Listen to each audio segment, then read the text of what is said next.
ఆరంభం Telugu film review by all rounder star Ballem Venumadhav. గతంలో అశ్విని నచ్చప్ప హీరోయిన్గా వచ్చిన సినిమాకి ఆరంభం అని టైటిల్ ఉంది. చాలా రోజుల తర్వాత మళ్ళీ ఆ టైటిల్ తోటే ఈ సినిమా రావడం జరిగింది. 2 గంటల 14 నిమిషాలు నిడివితో వచ్చిన యూఏ సర్టిఫికేట్ క్రైమ్ థ్రిల్లర్ ఈ సినిమా. అంటే డిఫరెంట్గా డ్రామా ఉన్నటువంటి ఒక డిఫరెంట్ సినిమా. క్రైమ్ థ్రిల్లర్ ఎందుకన్నానంటే ఇది ఒక జైలుకు సంబంధించిన కథ కాబట్టి క్రైమ్ థ్రిల్లర్ అన్నాను. అంటే క్రైమ్ ఏం జరగదు ఇందులో, కాకపోతే క్రైమ్ మీదనే కథను కేంద్రీకరించారు. సో 10 మే శుక్రవారం రోజు 2024 విడుదలైనటువంటి ఈ సినిమాలో ఒక ప్రిజనర్ నంబర్ 299 తప్పించుకుంటాడు జైలు నుంచి. అతను ఎలా తప్పించుకున్నాడు, ఏం సంగతి అని కాలాగట్టి అన్ని జైలు నుంచి తప్పించుకుంటే వాళ్ళు ఎటువంటి క్లూస్ లేకుండా ఎట్లా మాయమయ్యాడు, గోడకు రంధ్రం పడలేదు, ఎక్కడ తవ్విలేదు, ఎట్లా మాయమయ్యాడు అనే దాని మీద వాళ్ళు బాగా పరిశోధన చేసి ప్రైవేట్ డిటెక్టివ్స్ని పోలీసులు తీసుకొని వస్తే వాళ్ళు ఊహించని ఒక అద్భుతమైన నిజం తెలుస్తుంది. ఆ నిజం ఏంటనేది సినిమా.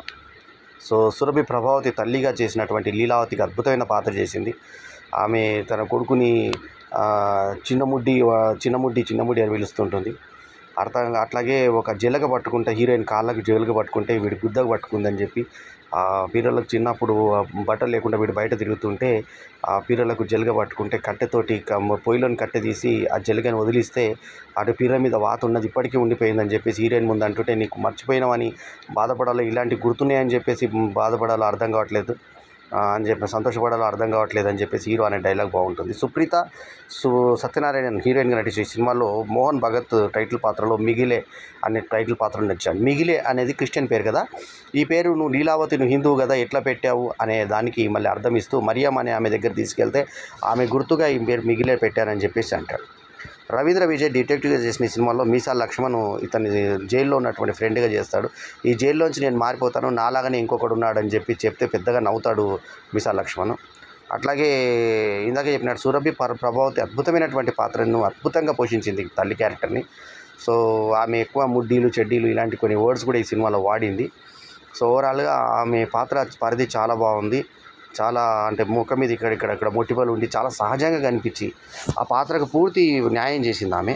ఇక హీరోయిన్ వచ్చేసి ఎక్కడ సుప్రీత సత్యనారాయణను ఎక్స్పోజ్ చేయకపోయినా ఎక్కువగా కెమెరామెన్ ఆమె పిల్లల మీద ఎక్కువ కాన్సన్ట్రేట్ చేయడం జరిగింది. చాలా మటుకు మీరు గమనిస్తే మీకు బ్యాక్ ఎక్స్పోజ్ అయ్యేటట్టు కదలికల్ని కూడా మనకు కల్పించే విధంగా, ఉదాహరణకు కొన్ని సన్నివేశాలు ఆమె నడుస్తూ ఉంటే పిరుదుల యొక్క కదలికని ఎక్కువ ఫోకస్ చేసి వాటి మీద ఎక్కువ పిల్లల మీద ఎక్కువ ఫోకస్ చేసినట్టుగా అనిపిస్తుంది మనకి. సో ఎక్కువ మటుకు మనం నడుమే మనకు కనబడడం జరుగుతుంది సినిమాలో. ఇక ఇందులో సైంటిస్ట్ పాత్రలో రావు పాత్రలో భూషణ్ కుమార్ నటించగా అభిషేక్ బొడ్డేపల్లి ఒక ముఖ్యమైన పాత్రను పోషించిన ఈ సినిమాకి అజయ్ నాగ్ డైరెక్టరు, అభిషేక్ తిరుమలేష్ ఈ సినిమాకి నిర్మాత కాగా, సంజీత్ ఎర్రమిల్లి మ్యూజిషియన్ కాగా అతని మ్యూజిక్ ఆకట్టుకునే విధంగా సాగుతుంది. చాలా బాగున్నాయి పాటలు. వినయ్ రెడ్డి మామిడి సినిమాకి ఎగ్జిక్యూటివ్ ప్రొడ్యూసర్ కాగా, సందీప్ అంగడి డైలాగ్ రైటర్ కాగా, దేవ్దీప్ గాంధీకుండు సినిమాటోగ్రఫీ ఆకట్టుకునే విధంగా సాగుతుంది. ప్రీతం గాయత్రి ఎడిటర్గా వ్యవహరించినటువంటి సినిమాకి ఆదిత్య టి తివారీ ఇంకొక ఎడిటరు, తర్వాత మాణిక ప్రభు సిఎస్ సౌండ్ డిజైనర్గా చేసిన ఈ సినిమాలో సౌండ్కి కూడా చాలా ప్రాముఖ్యత ఉంది. సౌండ్ డిజైనర్ పేరు వేసినట్టుగానే సౌండ్ డిజైనర్కి చాలా ప్రాముఖ్యత ఉంది. ఒక డిఫరెంట్ పందాలో సినిమాని నడిపించేటువంటి ప్రయత్నం చేసిన సినిమా ఈ యొక్క ఆరంభం సినిమా. సో ఇందులో ఆరంభం నుంచి కూడా మనకు డిఫరెంట్గా ఒక అధ్యాయాల లెక్కల్లా చూపించి 2వ అధ్యాయం నుంచి మొదలు పెడతాడు వెరైటీగా. సో ఈ మధ్య అధ్యాయాల సిస్టమ్ వచ్చింది. అధ్యాయాలు అంటే ఒక్కొక్క చాప్టర్ 1 చాప్టర్ 2 లాగా వాటి పేర్లు వేస్తూ కొన్ని సినిమాలు ఈ మధ్యలో ఒక 4-5 సినిమాలు గమనించాను. అంటే స్క్రిప్ట్ పరంగా చాలా డిఫరెంట్గా చేసినటువంటి సినిమాలు, అట్లా డిఫరెంట్గా ఉండేటువంటిది. ఇక 5వ అధ్యాయము దాని తర్వాత శూన్యం అని ఒక అధ్యాయం తీసుకొని ఆ శూన్యంలో రెడ్ గుర్తును ఆ రౌండ్ని అంటే సున్నాని రౌండ్గా మార్క్ చేసి దానికే విరామం అని మళ్ళీ విరామంలో వచ్చే రౌండ్ కూడా మార్క్ చేసేసి రెడ్ సర్కిల్లో చూపించారు. ఈ సర్కిల్ అనే దాని మీదే ఈ సినిమాలో డేజా వియు అనేటువంటి ఒక సైన్స్ ప్రయోగాన్ని చూపించారు. అదేంటంటే ఈ రావు అనే సైంటిస్టు, అతనికి ఒక పాప బాబు ఉంటారు, భార్య ఉంటుంది. అయితే పాప బాబుతోటి ఉన్నప్పుడు బాబును చిన్నప్పుడు బాబుకు ప్రయోగంగా చేస్తూ నెత్తికి ఇక్కడ అవి పెట్టి పడుకోబెడితే అతను ప్రాణం కోల్పోతాడు. సో ఇది సహించలేని భార్య ఏం చేస్తుందంటే కూతురుని తీసుకొని బయటికి వెళ్ళిపోతుంది. అలా ఒంటరిపాడైపోతాడు బాబు. ఆ రావు ఇంటి పక్కన ఉన్నటువంటి మిగేలే ఆమె భర్త చనిపోయి ఉన్నటువంటి ఒక విధవరాలైనటువంటి తల్లి లీలావతి, లీలు అని పిలుస్తారు తల్లిని, అక్కడ ఉన్నటువంటి మిగేలేని ఇతను కొడుకులాగా పెంచుకుంటాడు. ఇతను ప్రయోగాలు చేస్తూ ఉంటాడు. ఆ ప్రయోగానికి ఇతను సహాయపడుతుంటాడు. ఎప్పుడైనా నన్ను ఈ ముసలోడు చంపేస్తాడేమో అనేటువంటి భయంతో ఆ ప్రేమతో పెంచుకొని మరి ఆ హెల్ప్ చేస్తూ ఉంటాడు. సో ఈ రకంగా మీసాల లక్ష్మణ్ అసలు ఓపెనింగ్ సీన్ ఎట్లా ఉంటుందంటే, ఒక ఖైదీ మిస్ అయ్యాడంటే ఆ కేసు చేయడానికి ఇతను విజయ్ వస్తాడు. వచ్చిన తర్వాత రవీంద్ర విజయ్ వస్తాడు. రవీంద్ర విజయ్ ఆకట్టుకునే విధంగా ఉంటుంది ఆ నటన. అతనికి రామప్ప అని చెప్పి వేరే కానిస్టేబుల్ అందరూ నమస్తే పెట్టి, సార్ మీరు తెలుసు మాకు అని అంటే, అది మొత్తానికి లోపలికి వచ్చి అతను ఒక అసిస్టెంట్ తోటి, మాధవ్ అని అసిస్టెంట్ పేరు, వీళ్ళు వచ్చి లోపలికి వచ్చి చూస్తే గోడలు ఎక్కడ రంధ్రం లేదు, ఎక్కడ లేదు, బయటకు వెళ్ళిపోయాడు. ఎట్లా వెళ్ళిపోయాడు అంటే, అప్పుడు మీసాల లక్ష్మణ్ తనతో నాతో ఉన్న ఖైదీ అతని గురించి చెప్తాను వినండి అంటూ ఫ్లాష్ బ్యాక్లో ఈ కథ అంతా చెప్పే విధానం స్క్రీన్ ప్లే చాలా బాగుంది. సో 4వ అధ్యాయం వచ్చి తోడు, సో తర్వాత చేజారి, రకరకాల ఇట్లా అధ్యాయాల పేర్లు పెట్టుకుంటూ మనకు అలా చేసుకుంటూ వెళ్ళారు. సో ఆ తర్వాత ఒక విలన్ ఉంటాడు ఊరిలో. ఆ విలన్ పేరు మరియన్న. ఆ మరియన్న అనే అతను వీళ్ళ దగ్గర డబ్బులు పెడతాడు, కొన్ని వాపస్ అడుగుతుంటాడు. సో వీళ్ళ ఇంటికి ఒక వర్షన్లో హీరోయిన్ వస్తుంది. ఆ అమ్మాయి వర్షన్లో వస్తుంది. అమ్మాయి పేరు వేరే పేరు చెప్తుంది. తర్వాత శారద సుబ్రహ్మణ్యం అని, ఈ సుబ్రహ్మణ్యం రావు కూతురే అమ్మాయి అని తెలుస్తుంది. సో అయినా కూడా మీరు అని మాట్లాడతారు కూతుర్ని. తర్వాత అమ్మాని ఎందుకు మాట్లాడడం, మీరు ఎందుకు మాట్లాడతారు, అమ్మాని మాట్లాడినా మీరు అంటారు, కూతుర్ని ఎవరైనా మీరు అంటారా?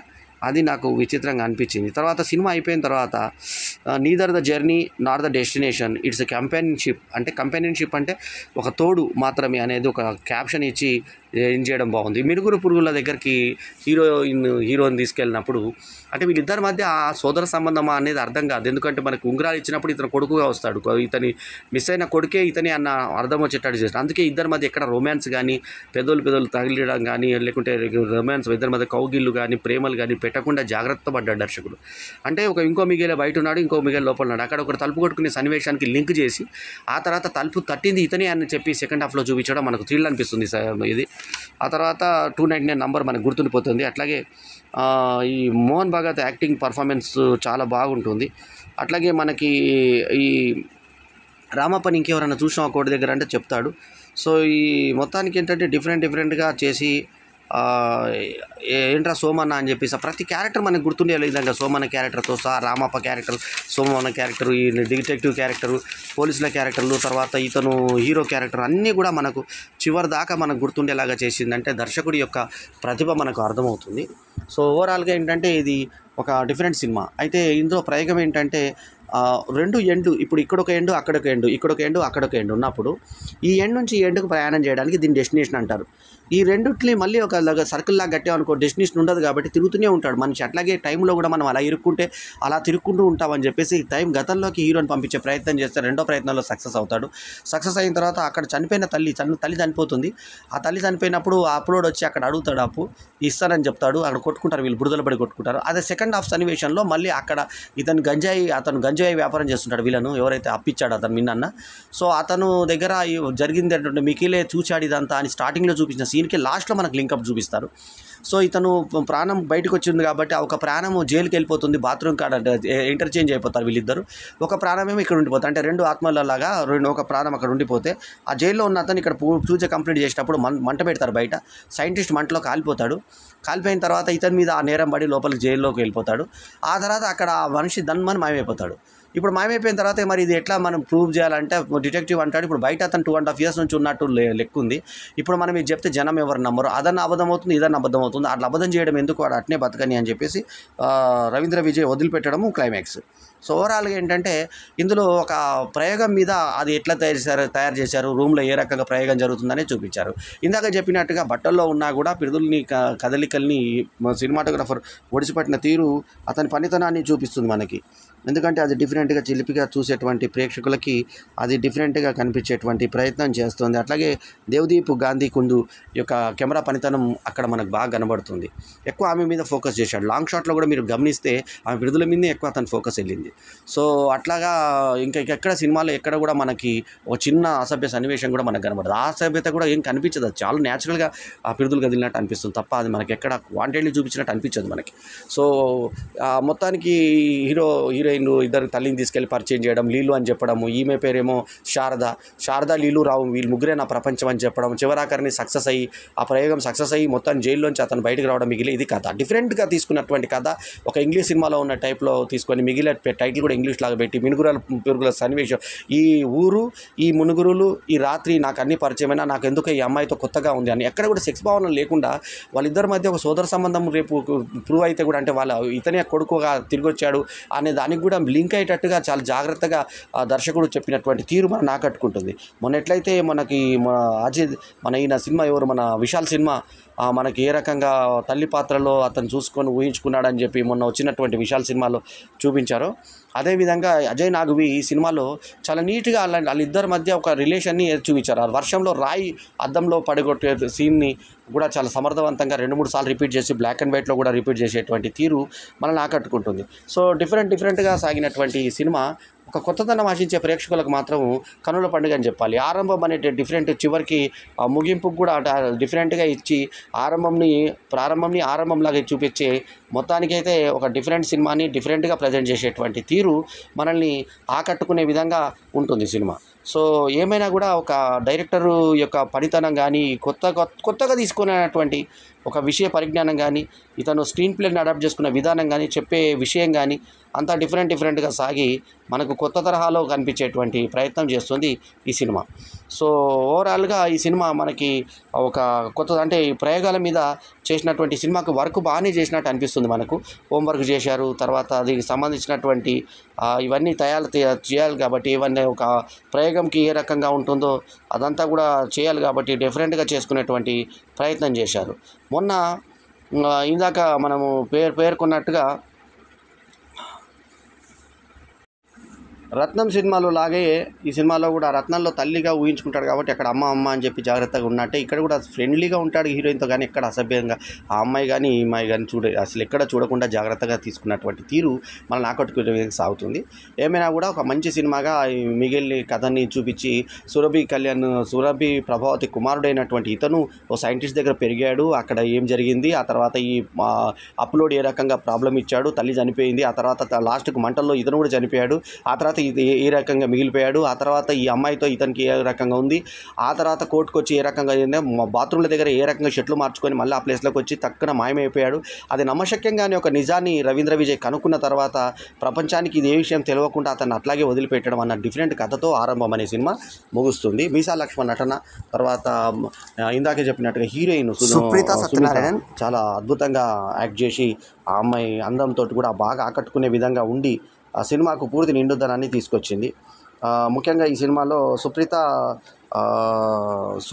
సత్యనారాయణ నటన, ఆ తర్వాత మోహన్ భగత్గా ఉన్నంతలో అతను చేసిన నటన, డీసెంట్గా రవీంద్ర విజయ్ నటన, ఇవన్నీ కూడా ఆకట్టుకుంటాయి. అందరికీ మించి సురభి ప్రభావతి ముడి మీద ఎక్కువ కాన్సన్ట్రేషన్, డైలాగ్ 2-3 దగ్గర కూడా ముడ్డి అని వచ్చింది.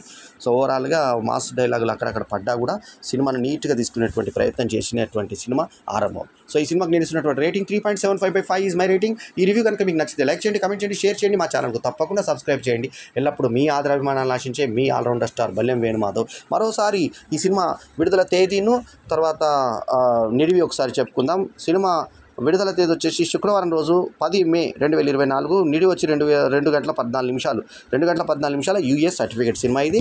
మరో రివ్యూలో మళ్ళీ కలుద్దాం. ఎల్లప్పుడూ మీ ఆదరాభిమానాలను ఆశించే మీ ఆల్రౌండర్ స్టార్ బల్లెం వేణుమాధవ్. నమస్తే, జై హింద్.